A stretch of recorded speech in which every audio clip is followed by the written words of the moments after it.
Assalamualaikum warahmatullahi wabarakatuh. Salam sejahtera untuk kita semua. Perkenalkan, saya Prasasti Klatus Amalia dari Fakultas Farmasi Universitas Mula Warman, kelas S1C 2018. Kali ini saya akan menyampaikan materi mengenai prinsip CPOB dalam persiapan pembuatan sediaan steril. Yang pertama adalah spesifikasi ruang bersih. Ruang bersih adalah ruangan dengan keadaan terkontrol yang diperbolehkan untuk digunakan sebagai ruang pembuatan sediaan obat steril. Ruang bersih dibagi menjadi 3 area, yaitu white area, gray area, dan black area. Kemudian ada syarat ruang steril. Yang pertama, tembok dan langit-langit harus dibuat miring. Yang kedua, lantai tidak terbuat dari semen ataupun tegel. Kemudian yang ketiga, dinding harus licin dan sebaiknya dibuat dari porselin dan jangan beton atau semen agar mudah pembersihannya. Yang keempat, lantai dan dinding sedapat mungkin jangan ada sambungannya. Jadi, mempunyai permukaan yang betul-betul licin. Kemudian yang kelima, dinding-dindingnya tidak boleh ada sudut-sudut yang tajam karena menjadi sumber debu dan sukar untuk dibersihkan. Yang keenam, ruangan jangan terlalu penuh dengan mebel, harus secukupnya saja, serta mebel mempunyai permukaan yang licin dan tidak ada sambungan ataupun celah, serta sedapat mungkin dipasang pada dinding, jadi tidak berkaki agar lantainya mudah dibersihkan. Kemudian yang ketujuh, pintu dan jendela diusahakan adanya bertekanan positif, agar kalau pintu terbuka tidak ada udara yang masuk membawa debu dan mikroorganisme. Kemudian yang kedelapan, tidak boleh ada ruangan terbuka atau jalan hanya satu arah. Kemudian yang kesembilan, permukaan ruangan harus kedap air, lalu tidak terdapat sambungan atau retakan. Tidak merupakan tempat pertumbuhan mikroba. Kemudian pipa saluran udara dan listrik dipasang di atas langit-langit. Kemudian tahan terhadap bahan pembersih. Memiliki tempat pembuangan khusus. Ruangan juga harus disterilkan dengan cara disemprot dengan larutan bakterisida, lalu didiamkan beberapa waktu. Lalu dihisap dan diganti dengan udara steril atau udara yang dilewatkan pada penyaringan udara. Kemudian ada skema ruang ganti baju kerja, di mana untuk memasuki white area, personel harus melalui black area dan gray area terlebih dahulu. Antar ruang black area dan gray area dibatasi oleh ruangan penyangga atau biasa disebut dengan airlock yang berfungsi sebagai ruang penyangga antara dua ruang dengan kelas kebersihan yang berbeda untuk mencegah terjadinya kontaminasi dari ruangan dengan kelas kebersihan lebih rendah ke ruang dengan kelas kebersihan lebih tinggi.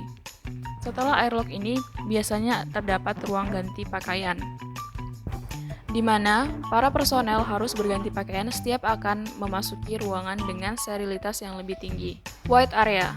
Produksi sediaan obat steril dilakukan pada white area. White area sendiri terdiri dari kelas A, B, C, dan D. White area kelas A merupakan zona untuk kegiatan yang beresiko tinggi, misalnya zona pengisian, wadah tutup karet, ampul dan vial terbuka, serta penyambungan secara aseptis. White area kelas B digunakan untuk pembuatan dan pengisian secara aseptis. Kelas ini adalah lingkungan latar belakang untuk zona kelas A. Kemudian white area kelas C merupakan area bersih untuk melakukan tahap proses pembuatan dengan resiko lebih rendah. Kemudian ada gray area. Daerah abu atau gray area atau kelas E digunakan untuk perlakuan terhadap sediaan yang telah berada dalam wadah primer, sehingga tidak ada kontak langsung sediaan dengan lingkungan luar. Gray area digunakan untuk memproses sediaan yang sudah tertutup rapat, misalnya untuk kegiatan sterilisasi akhir atau proses sterilisasi ketika sediaan obat sudah di-capping atau sudah dalam keadaan tertutup rapat, serta untuk pengemasan sediaan dalam kemasan primer ke kemasan sekunder. Kemudian yang terakhir ada black area, yaitu daerah hitam atau kelas F adalah daerah yang tidak terkontrol kebersihannya. Artinya tidak ditetapkan jumlah minimal partikel variabel maupun non-variabel yang ada pada ruangan tersebut. Dengan demikian, memiliki resiko kontaminasi yang cukup tinggi dan tidak digunakan untuk proses pembuatan obat, melainkan sebagai area ganti personel saja.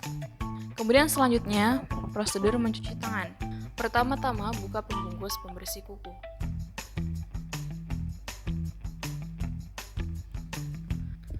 Nyalakan keran air dan basuh tangan dari ujung jari hingga siku dengan air mengalir bergantian kanan dan kiri. Ambil sabun antiseptik dan oleskan pada tangan dari ujung jari hingga siku. Kemudian sikat kuku dengan pembersih kuku hingga bersih. Bersihkan sela-sela jari, punggung tangan, telapak tangan hingga bersih. Bersihkan pergelangan tangan hingga siku sampai bersih. Bilas tangan secara bergantian. Satu tangan hingga bersih, lalu lanjut ke tangan berikutnya. Biarkan air menetes dari siku. Matikan keran menggunakan siku tangan. Keringkan tangan dengan blower atau dengan tisu. Pastikan posisi siku berada lebih rendah dari pergelangan tangan.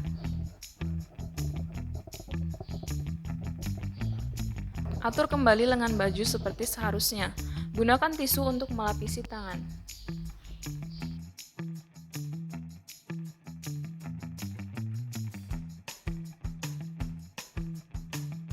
Setelah selesai mencuci tangan, pastikan untuk tidak menyentuh permukaan yang terkontaminasi.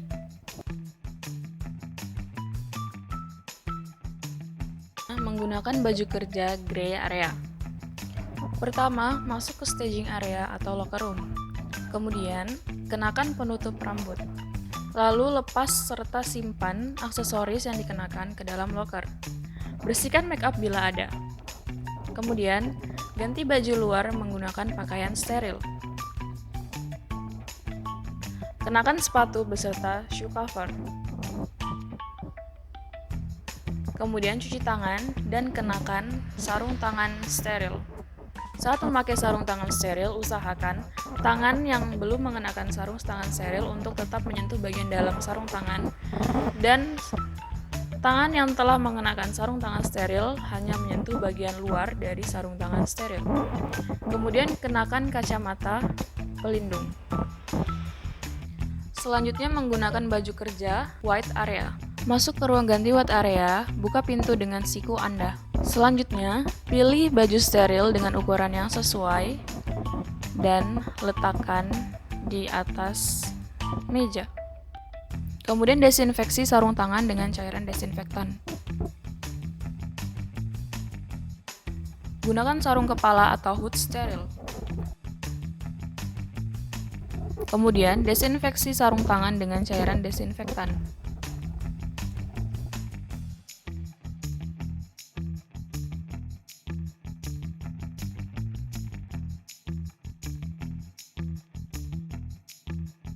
Gunakan masker. Kemudian desinfeksi kembali sarung tangan. Selanjutnya, gunakan baju coverall steril.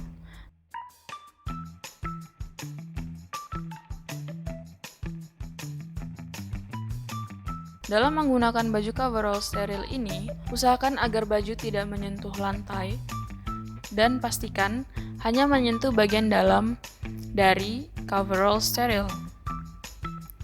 Yang saya lakukan di video ini kurang tepat karena coverall steril menyentuh lantai, dan ada beberapa kali saya menyentuh bagian luar dari coverall steril.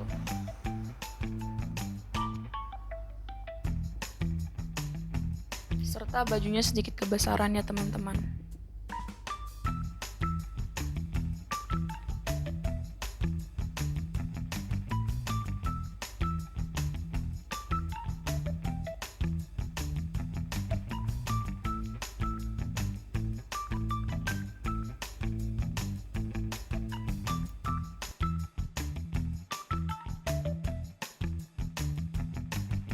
Desinfeksi sarung tangan kembali. Selanjutnya, gunakan shoe cover steril. Langkahkan kaki yang telah memakai shoe cover pada area bersih yang ada di seberang bench. Kemudian gunakan shoe cover satunya pada area bersih.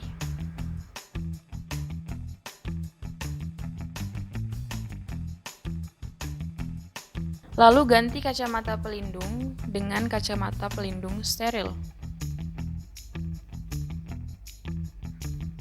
Pastikan kacamata menutupi penutup kepala steril.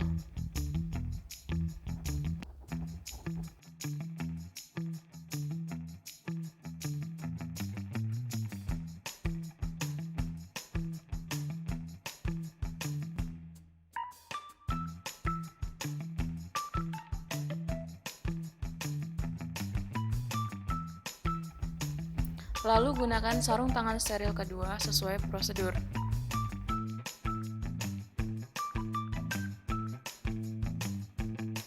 Lalu pemakaian baju steril untuk aseptic area atau white area selesai. Menggunakan biosafety cabinet atau BCS. Terdapat prosedur sebelum menggunakan BSC, yaitu mematikan lampu UV bila lampu menyala. Kemudian, hidupkan BSC dengan menekan tombol on hingga terdengar bunyi dari alat. Lalu hidupkan lampu fluoresen dan blower. Biarkan kabinet menyala selama 5 menit tanpa aktivitas. Selanjutnya, buka kaca hingga tanda pada alat. Alarm akan menyala jika setting kaca belum sesuai. Kemudian, bersihkan permukaan tempat kerja dengan cairan desinfektan, seperti isopropil alkohol 70%. Kemudian bersihkan semua item dengan cairan desinfektan sebelum dimasukkan ke dalam kabinet. Letakkan semua alat dalam kabinet minimal 10 cm dari kaca. Jangan meletakkan alat di atas grill atau penyedot udara, karena dapat mengganggu aliran udara. Kemudian yang selanjutnya adalah prosedur selama proses kerja menggunakan BSC. Pertama, bagi kabinet menjadi 3 area, yaitu area bersih, area kerja, dan area kotor. Kemudian perhatikan pergerakan tangan dan lengan dalam kabinet. Ikuti prosedur kerja secara aseptik.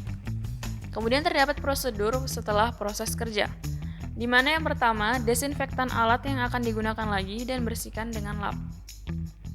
Kemudian, letakkan semua alat terkontaminasi dalam wadah pembuangan. Lalu, buang sarung tangan bekas guna, cuci tangan dan kenakan yang baru. Lalu, keluarkan alat yang telah digunakan dari dalam kabinet. Desinfeksi interior kabinet dan lap permukaan UV. Matikan fluoresen dan blower. Tutup kaca dan nyalakan lampu UV. Biarkan selama 60 menit. Kemudian ini adalah beberapa hal yang harus diperhatikan dalam menggunakan BSC. Yang pertama, jangan menggunakan kabinet jika alarm berbunyi. Yang kedua, jangan meletakkan barang di atas BSC. Kemudian, jangan menggunakan BSC untuk nyawa toksik, mudah meledak dan mudah terbakar. Perlu dilakukan rekualifikasi berkala. BSC didesain untuk penggunaan 1 orang saja. Yang terakhir, BSC hanya boleh digunakan oleh operator terlatih. Sekian dan terima kasih atas perhatiannya. Semoga ilmu ini dapat bermanfaat bagi kita semua. Akhir kata, wassalamualaikum warahmatullahi wabarakatuh.